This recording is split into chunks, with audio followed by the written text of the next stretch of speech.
vandalico nella notte al Covid Point di Dosson di Casier, vetri rotti, segnaletica sparita e transenne nel fosso, indagano i carabinieri. Il sindaco Carrareto dice telecamere al setaccio, li troveremo.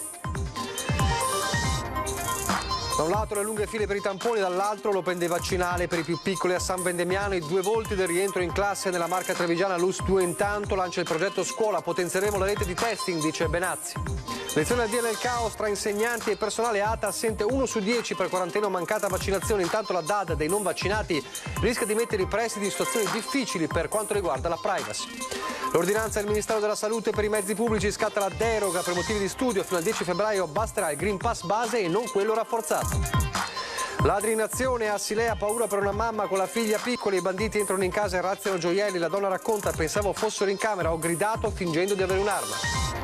Caccia responsabili dell'imbrattamento di una delle colonne di Porta San Tommaso a Treviso. L'ira del sindaco Conte: sono schifato, dice, da questi imbecilli. Il Veneto pronto a chiedere al governo ulteriori ristori per le perdite subite dal turismo nei 2 anni di pandemia. La città d'arte in grande sofferenza. Telespettatori di Antena 3, buonasera e ben ritrovati. Il telegiornale di Treviso, dunque la cronaca è in primo piano con il raid vandalico nella notte al Covid Point di Dosson a Casier. Ingenti danni, indagano i carabinieri. Sul posto anche il sindaco che avverte gli autori del gesto, scandagliato il sistema di videosorveglianza. Ho visto dei vetri rotti per terra, le finestre rotte e che mancavano le transenne, come adesso può vedere che le abbiamo raccolte su dal fosso. Tutto qua. A che ora? Questa mattina alle 7:15. Quindi lei è stato il primo ad arrivare? Ad arrivare e vedere che avevano effettivamente fatto dei danni abbastanza importanti. È Luca Callegari, vigilante della Vis Group di Montebelluna, a lanciare l'allarme poco prima dell'apertura del Covid Point qui in zona industriale a Casier, dove per qualcuno è stata un'autentica notte di follia. A dimostrarlo i vetri rotti del container adibito ad accettazione, la serratura forzata e ancora le transenne gettate in un fosso vicino, un atto certamente non realizzabile da una sola persona. Probabilmente saranno state almeno 4-5 persone. Tutto qua. A sparire letteralmente anche i cartelli di indicazione del Covid Point, una mancanza che in un primo momento ha spaesato gli stessi utenti. La gente sì, era un po' preoccupata, abbiamo dovuto mettere le macchine di traverso qua in ingresso, quindi si sono fatti un po' di domande all'inizio. Poi con calma abbiamo cercato di spiegare la situazione e per fortuna hanno capito tutti quanti la situazione e sono stati più che ragionevoli nei nostri confronti. Vigilanti e volontari che prima hanno chiamato i carabinieri, poi si sono messi subito all'opera. Vetri rotti, pezzi di plastica, maniglie distrutte in mezzo alla strada. Abbiamo dovuto ripulire in fretta per appunto far entrare la gente a farsi il tampone stamattina. Sul posto anche il sindaco Renzo Carrareto, convinto che si tratti di un gesto vandalico puro e non di un atto di matrice Novax, anche se su questo stanno indagando i carabinieri che per il momento non escludono alcune ipotesi. Nessuna rivendicazione comunque è stata fatta nel corso della giornata. Se fosse un vandalismo provocato per poter in qualche modo danneggiare il sistema, di certo credo che non si vada su un punto tamponi, perché potrebbe essere quello vaccinale, ma un punto tamponi anche no, perché i tamponi sappiamo che è una necessità per tutti. L'attenzione degli inquirenti ora si concentra sulla videosorveglianza della zona. Diciamo che qui vicino, come si vede essendo una zona industriale, telecamere ci sono, sia a livello privato delle industrie, sia a livello anche un po' di sorveglianza della strada.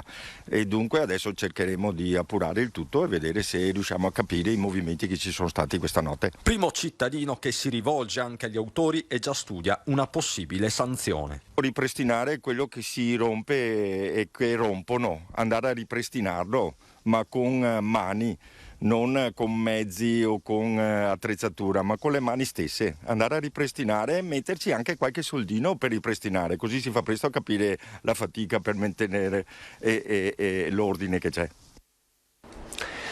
E intanto domani la scuola ritorna tra 1000 dubbi e incertezze. Allora vi facciamo vedere il sondaggio lanciato già nella nostra prima edizione di oggi e che riguarda appunto la scuola, i tanti dubbi, le richieste che c'erano state in questi giorni anche da parte di una parte della politica. Lo stesso Zaia aveva paventato questa possibilità, ma le lettere sono arrivate anche dai presidi e da una parte dei medici. Scuola era giusto chiudere? Nel senso, era giusto slittare posticipare l'apertura della scuola come era stato richiesto? Se per voi sì, 0422 162 6691. Se per voi invece non è giusto chiudere la scuola, non è giusto slittare l'inizio della scuola, e di fatto non lo sarà, 0422 162 6690. Come sempre la vostra chiamata è gratuita e non preoccupatevi se sentite il numero occupato, perché la vostra scelta sarà comunque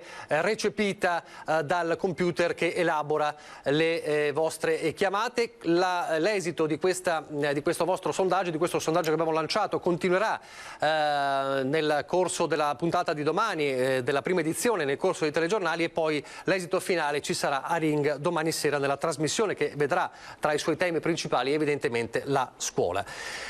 Intanto si torna a scuola, dicevamo, e il doppio volto di questo rientro, di questa vigilia di rientro in classe nella Marca trevigiana è da un lato le lunghe file per i tamponi, ancora una volta, dall'altro l'open day vaccinale per i più piccoli a San Vendemiano.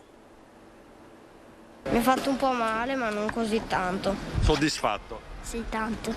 All'inizio ho avuto un po' di paura, poi però me l'hanno fatto e ho sentito poco o niente.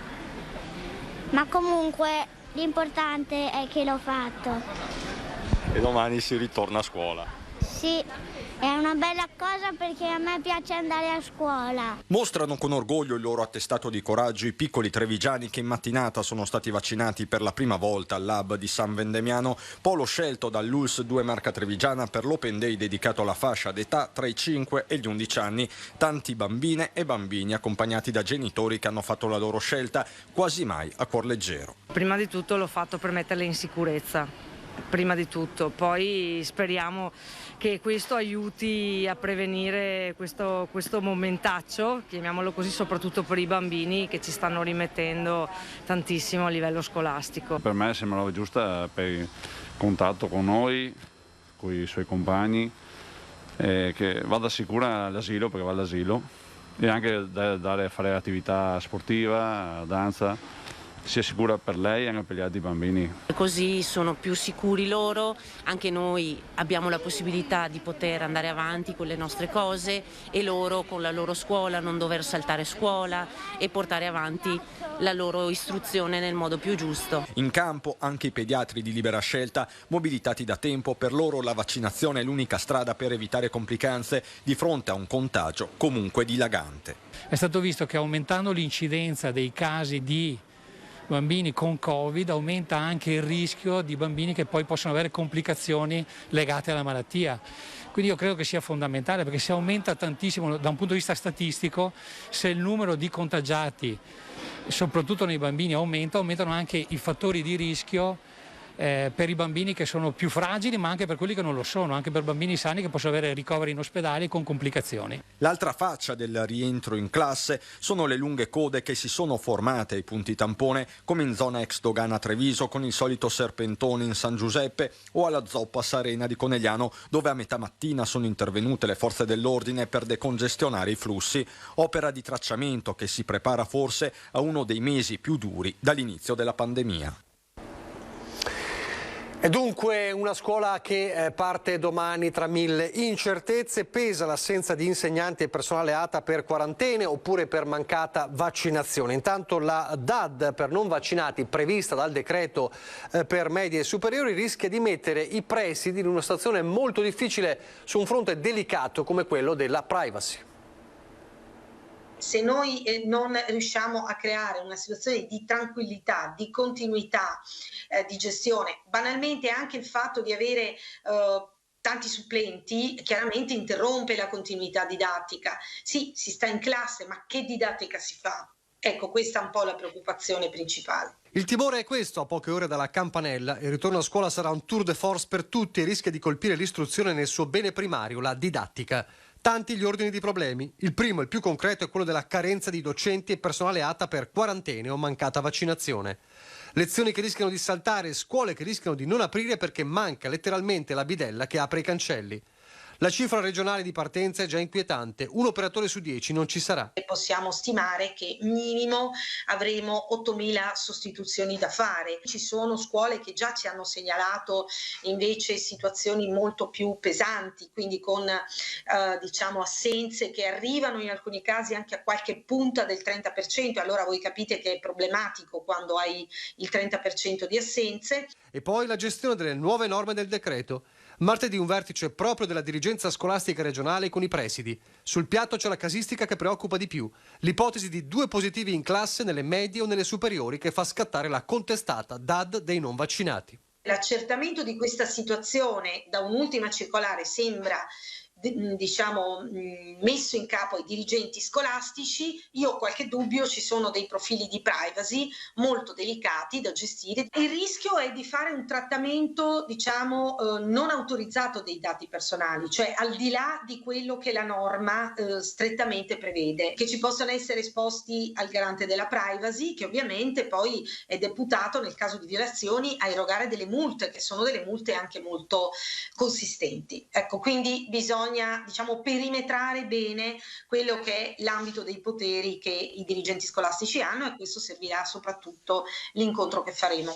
Senza contare il fronte tecnico e didattico. La casistica in questione prevede una lezione mista con studenti in DAD e in presenza contemporaneamente. Come metterla in pratica? È noto che una cosa è gestire degli alunni da remoto, fare lezione da remoto, anche in termini di tempistica delle lezioni. Quando sei da remoto devi essere molto più conciso, devi usare materiale anche visivamente da consegnare ai ragazzi.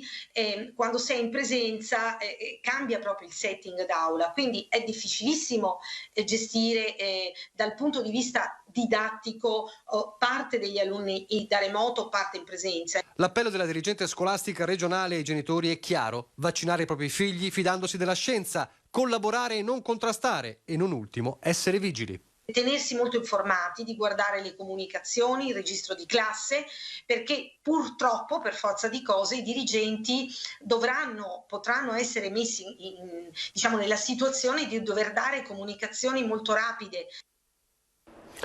Connesso a questo ovviamente il tema del trasporto, con la circolare emessa oggi dal Ministero della Salute che segna una dietrofront clamoroso. Da domani infatti per salire sui mezzi di trasporto scolastico non servirà il Super Green Pass come era previsto invece dal decreto del 29 di dicembre. Questa deroga durerà un mese fino al 10 febbraio ed è ovviamente rivolta agli studenti per motivi dunque di studio. Un punto ancora comunque da chiarire fino in fondo, ma MOM e Prefettura hanno optato per la linea del buonsenso. Rientro a scuola monitorato intanto anche dall'ULSS 2 che annuncia un vero e proprio piano d'attacco. Vediamo.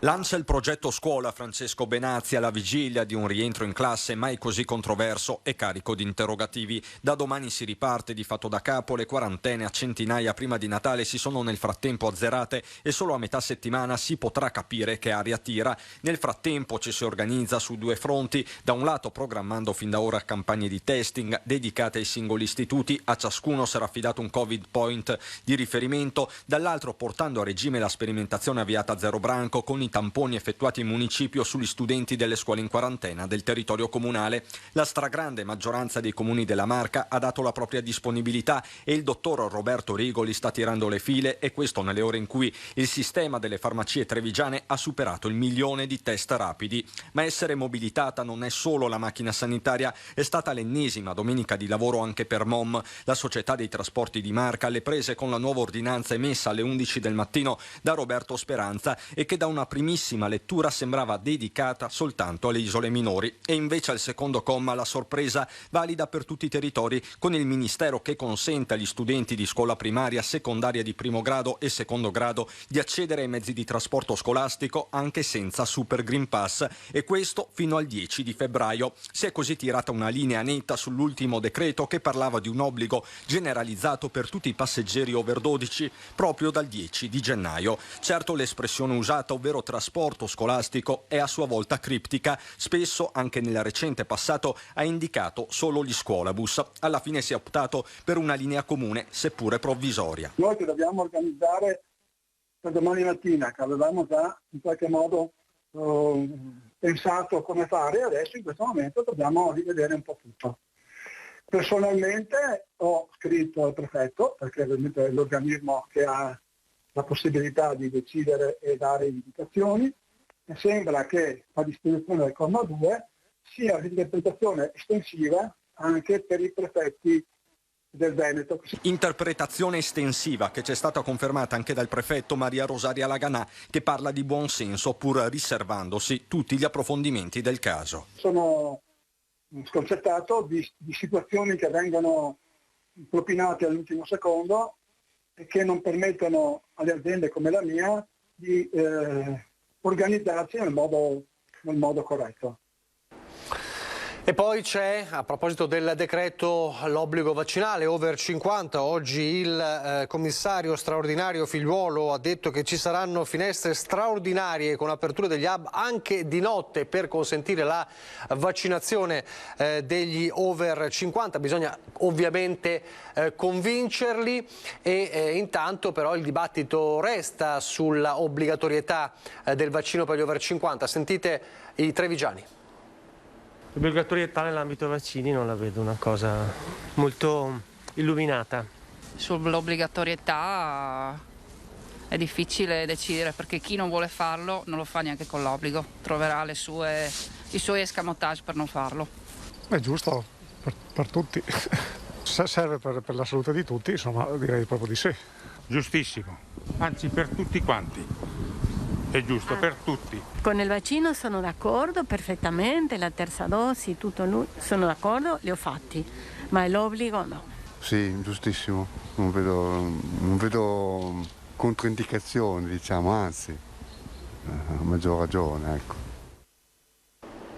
Insomma c'è dibattito, c'è divisione anche tra i trevigiani sul vaccino over 50 e sull'obbligatorietà del vaccino per gli over 50. Adesso chiudiamo la pagina del Covid, c'è la cronaca che torna in primo piano perché tornano anche in azione i ladri, diversi furti o tentati furti in poche ore in alcune località della Marca. A Silea una testimonianza inquietante e la paura di una giovane mamma.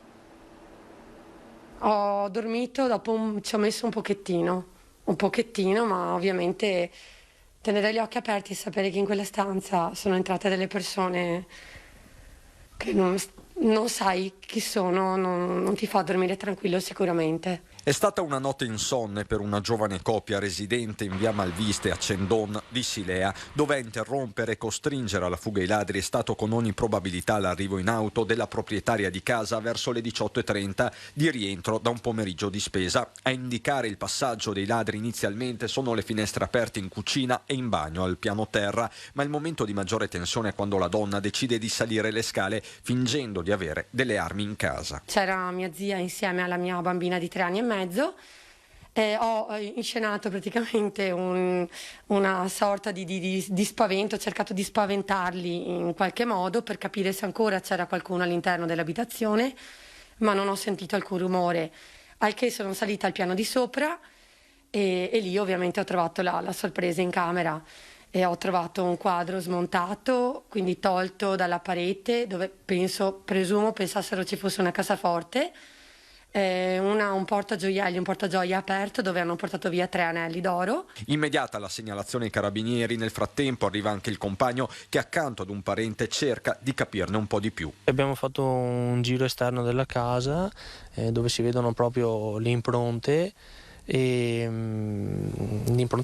vanno verso i campi, insomma, e vedi proprio l'impronta che va fuori e anche l'impronta che comunque da dove sono entrati. Si vede proprio che vanno verso i campi, che poi hanno molte vie di fuga perché hanno sia la Treviso Mare che anche di nuovo la nostra via da dove possono uscire, insomma, è tutto aperto. Ma il sabato sera è stato movimentato anche in altre parti della Marca. 2 furti e un tentativo sono stati denunciati regolarmente ai carabinieri sul Terraglio tra Mogliano e Preganziol. Diverse le segnalazioni rimbalzate poi sulla pagina social, furti in corso da San Cipriano a Istrana. Complici il weekend di rientro dalle vacanze e il trambusto post festività, l'allerta delle forze dell'ordine è massima. A Treviso invece caccia i responsabili dell'imbrattamento di una delle colonne di Porta San Tommaso a Treviso. non lo può mandare in onda se le dico cosa penso, perché deturpare una cosa del genere con i soldi che costa anche mettere a posto, bisogna solo essere dei deficienti. La speranza è che le telecamere di sorveglianza della zona abbiano immortalato il o i responsabili o che qualcuno abbia intravisto il raid per fornire informazioni alla polizia locale. Pennarello Blu è uno dei leoni scolpiti sulle colonne di Porta San Tommaso sfregiato dalla stupidità. Non solo uno scempio, ma anche un danno economico. Lo sdegno fra i trevigiani che passano è costante per l'attacco a uno dei monumenti simbolo della città. Trovo una cosa veramente disgustosa. È una cosa incredibile, sono persone che non amano neanche l'arte, niente. Non hanno nient'altro da fare, proprio. Rincara la dose il sindaco Mario Conte con un post su Facebook. Uno sfregio alla città, sono schifato dalla mancanza di testa e buonsenso di qualche imbecille. Un luogo, Porta San Tommaso, già oggetto di imbrattamenti nel 2019 quando fu colpita una delle colonne interne del monumento, scatenando anche allora l'ira di Conte e dei trevigiani. E adesso restiamo a Treviso però di viabilità con due nuove rotatorie per due punti critici di Viale della Repubblica. Nuovo passo in avanti per due nodi storici di strada ovest. Entro il 2023 dovrebbero essere realizzate due rotatorie, una all'intersezione con via Ellero e l'altra con via San Pelaio. Nel 2022 io conto di vedere realizzate, se non tutte e due, almeno una delle due rotonde, comunque entro fine mandato, quindi un anno e mezzo di tempo vorrei vederle realizzate tutte e due, soprattutto perché andrebbero a risolvere un problema davvero storico per la nostra città. Progetti che costantemente riemergono dalla lista dei desideri dei trevigiani, e se per la direttrice verso Santa Maria del Rovere il costo è a carico della collettività, per il chiodo il conto lo pagherà un privato. Che cosa ottiene in cambio il privato? C'è un'area ovviamente commerciale di proprietà di questo privato che vedrà sorgere un supermercato. Il beneficio pubblico che noi abbiamo chiesto sarà la realizzazione di una delle due rotonde, quindi sarà uno sgravio economico per i nostri cittadini che vedranno realizzata una rotonda senza denaro pubblico. Ci sono un po' troppi supermercati ormai a Treviso. Questo è un tema sicuramente importante. C'è da dire che questa amministrazione ha cominciato a dire tanti no a ulteriori aree commerciali.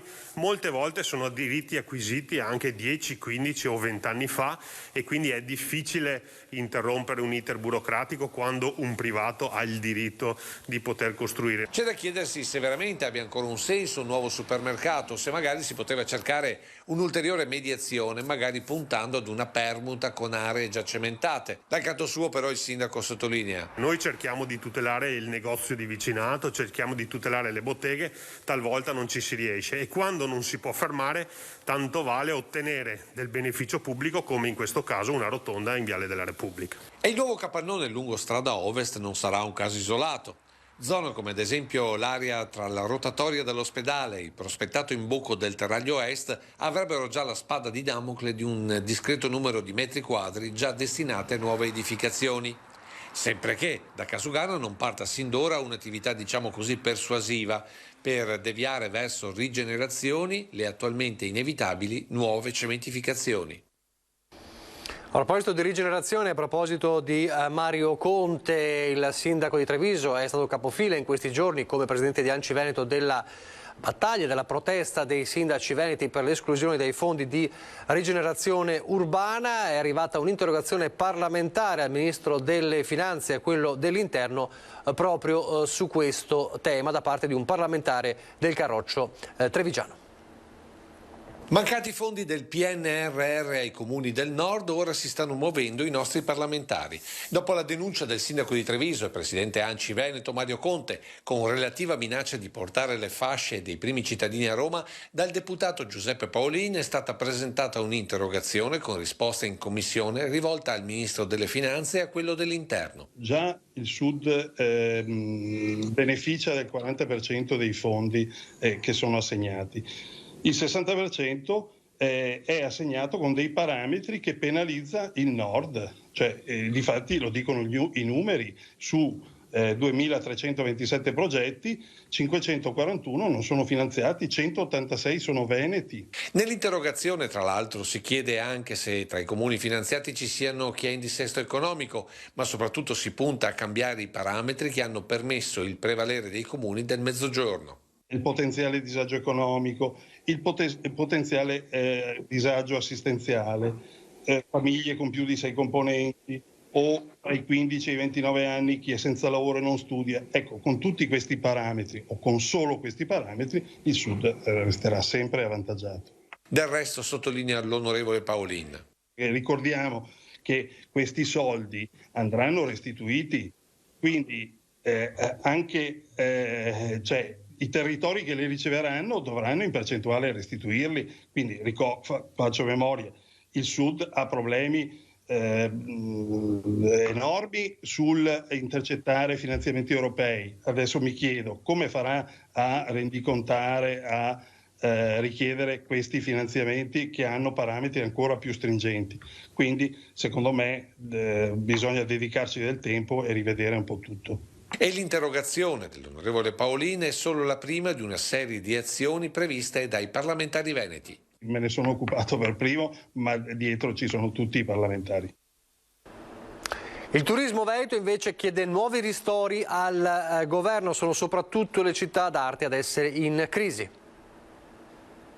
Noi chiederemo, come è già stato fatto per l'anno scorso, ristori anche per quest'anno. Il turismo ha sofferto più di altri settori questi 2 anni di pandemia. Se l'estate 2021 ha segnato una sostanziale ripresa delle località di mare e di lago e l'inverno appena iniziato vede una partenza positiva, seppur a rilento, della montagna invernale, dall'altra ci sono realtà in forte difficoltà. Vedo più in sofferenza invece le città d'arte che purtroppo da questo punto di vista, non avendo stagionalità, sono andate in difficoltà soprattutto perché vivono di un turismo internazionale extraeuropeo, e il settore del termale. Questi sicuramente sono 2 settori che stanno pagando di più. Attività e servizi che rischiano di pagare un conto salato se la pandemia terrà ancora a lungo lontani i turisti stranieri dal nostro paese. Stiamo agendo a livello centrale per chiedere al ministro competente e in generale al Consiglio dei Ministri un intervento sul mondo del turismo che sicuramente negli ultimi 2 anni è stato penalizzato. Torniamo a parlare di scuola, abbiamo parlato ampiamente per la vigilia del ritorno in classe domani, ma questa volta parliamo della partenza proprio da Treviso del corso di differenziazione didattica Montessori per le scuole primarie. Una porta che si apre, un cammino che inizia e che non terminerà mai, io ve lo auguro. Il saluto online di Maria Grazia Silvestri dell'Opera Nazionale Montessori, ente di formazione accreditato dal MIUR, è il miglior viatico per iniziare un percorso speciale. All'Istituto Comprensivo Martini di Treviso l'inaugurazione del corso di differenziazione didattica Montessori per la scuola primaria.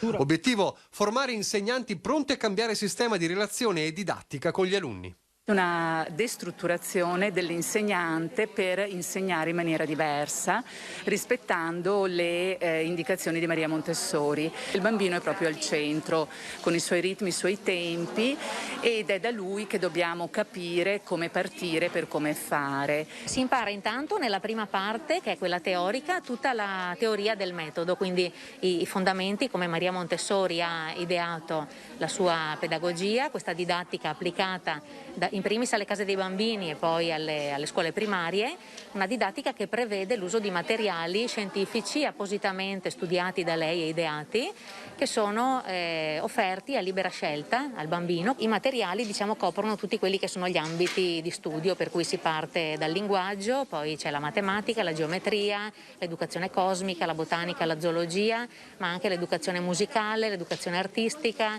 la lingua inglese, l'educazione motoria. Una visione, quella montessoriana a misura di bimbo, sempre più diffusa e che per questo necessita di forze in campo. Per il corso appena avviato, il primo modulo causa pandemia verrà svolto online, iscrizioni da tutto il Veneto e anche dalla Lombardia.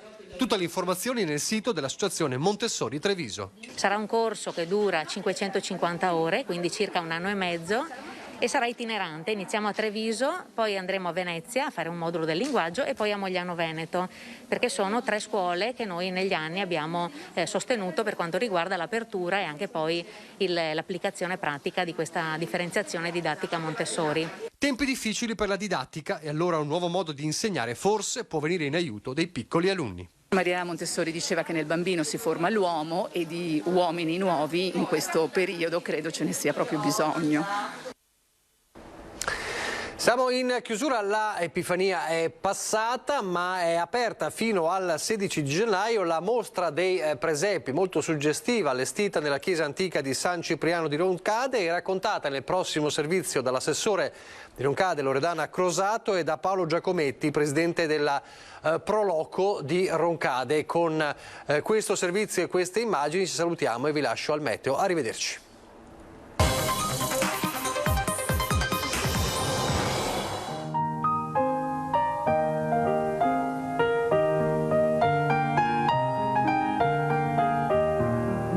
Roncade ha voluto fare questo presepe e ha voluto anche dare un segnale di ripresa.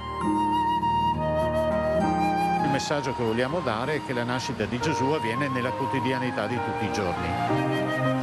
Siamo andati un po' in giro per l'Italia, letteralmente e anche fisicamente, a prendere questi presepi. Ad esempio il presepio della Natività Grande, siamo scesi fino a Palermo per recuperarlo, come pure i diorammi ad Ascoli Piceno, a Monteprandone, appunto per portarli a Roncade e poter avere anche quest'anno la gioia di questi presepi e di dare un segnale di ripresa anche alla nostra gente. Siamo partiti proprio dalla considerazione di quello che poteva essere la nostra realtà, quindi attrezzi semplici trovati nelle case, trovati nella realtà, e li abbiamo utilizzati usando anche dei manichini che abbiamo rivestito e ritraendo la scena di un mulino che può ricordare magari il refrontolo, il mulinetto della Croda, quindi scene della quotidianità. Questa mostra rimane aperta fino al 16 di gennaio e noi ci auguriamo di vedere ancora tanti visitatori. Siamo soddisfatti della partecipazione della gente perché vediamo che la gente è veramente molto rispettosa delle regole e ci fa veramente piacere, insomma, portare anche turismo, insomma, vedere oltre alla bellezza dei presepi e dello spirito natalizio che comunque ti dà quel senso anche di pace, di tranquillità, ti rigenera un po' dentro, che è l'essenza vera del presepe e della famiglia. Volevamo appunto dare questo segnale di ripresa un po' per tutto e vedere anche la bellezza della nostra chiesa antica, insomma, che venga aperta ogni tanto al pubblico con questa finalità, insomma, portare turismo, far conoscere le bellezze di Roncade anche in questo contesto. Facciamo gli auguri come amministrazione a tutti che sia almeno un sereno 2022 almeno per quanto riguarda la salute. Dopo io credo che noi cittadini, il nostro popolo sia sempre un popolo che guarda avanti, che riesce sempre a prendere anche dalle cose negative qualcosa di positivo e mettere in atto sempre quello che di meglio ha dentro e riesce sempre ad uscirne vittorioso dalle battaglie, quindi insomma anche questa sarà sicuramente una cosa che dimenticheremo, che ricorderemo, ma che farà parte poi del passato, quindi un augurio veramente di cuore e che sia veramente un buon 2022.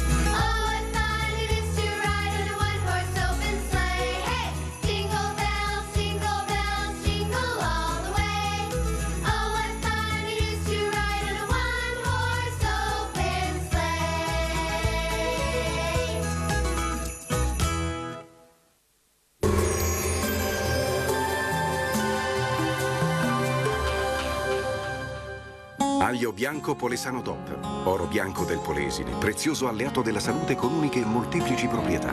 Scegli aglio bianco Polesano DOP. Bentrovati al meteo. Venti freddi sull'Italia, sul nostro territorio la situazione meteorologica sarà tutto sommato tranquilla. Vediamo il dettaglio di lunedì 10 gennaio. Sul Veneto inizio di settimana asciutto e stabile, la tendenza evidenzia un ampio soleggiamento un po' su tutte le province, qualche nube alta di passaggio ma insomma senza ulteriori conseguenze. Temperature minime piuttosto fredde, comprese tra -8 e 0 gradi, massime invece tra i 5 e i 7 gradi. Ci spostiamo ora sul Friuli Venezia Giulia, dove avremo la stessa situazione. Anche qui prevale il sole e il cielo sereno e sgombro da nubi. Temperature minime tra -3 e 2 gradi, massime sui 6-8 gradi. Nessuna novità di rilievo sul Trentino Alto Adige, dove avremo un ampio soleggiamento dappertutto, locali nevicate a bassa quota sui confini alpini più settentrionali. Temperature minime intorno a -3, -1 grado, massime sui 7-8 all'incirca. Dal meteo di Antena 3 è tutto, arrivederci al prossimo aggiornamento.